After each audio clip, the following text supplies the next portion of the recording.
Leucemia e linfoma inerata câncer de sangue é dois tipos de câncer diferentes. Para compreender o que conta, você sabe que é câncer.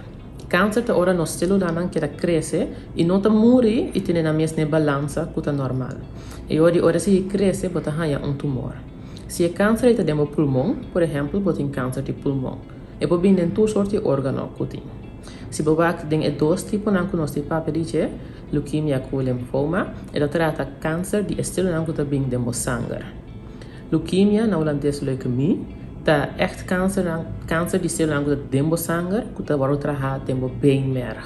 Então, o beenmerg é como fábrica de sangue. Linfoma é de células que vêm de linfeklier, ou glândula linfático.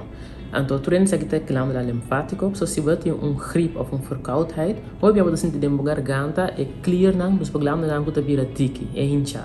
Esse é o sistema linfático.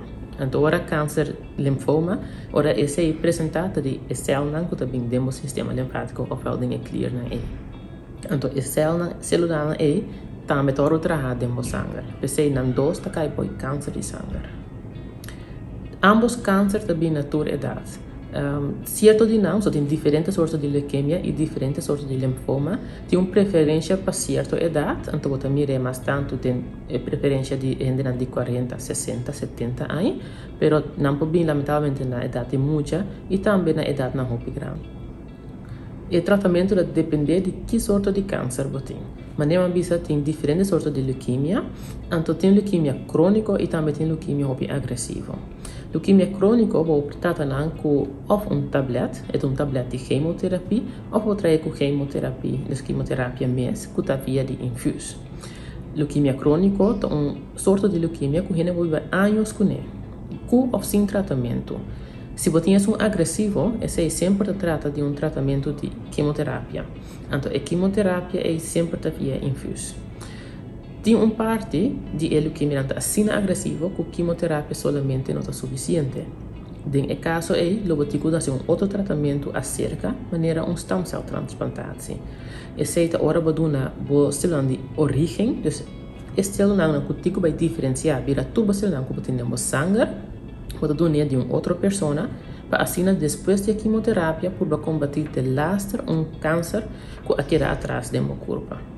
Lamentavelmente, esse é tratamento que nós não podemos na corsal, é um tratamento complicado, peligroso, que tem bom cuidado de que nós não estamos especializados em aqui não. Para tratamento assim, nós lo mandamos paciente exterior. Linfoma tem diferentes sortes. Parte de não está assim nada. Se ainda não tem sintoma, você pode ir com larga também sem nenhum problema. Outro não tem uma quimioterapia ou tablete. Isso depende de que sorte você tem, que tratamento ainda pode ter. E tem algo que o paciente pode fazer para prevenir ou para cuidar de caso aqui? Prevenir, não pode prevenir completamente. O que sim nos avisa e nos sabe que se você vive saudável, comer gesund, move, assim toda coisa na maneira deve ser, é reduzir a chance tique, mas não está aqui completo. Lamentavelmente, câncer é algo que não tem completamente controle sobre isso.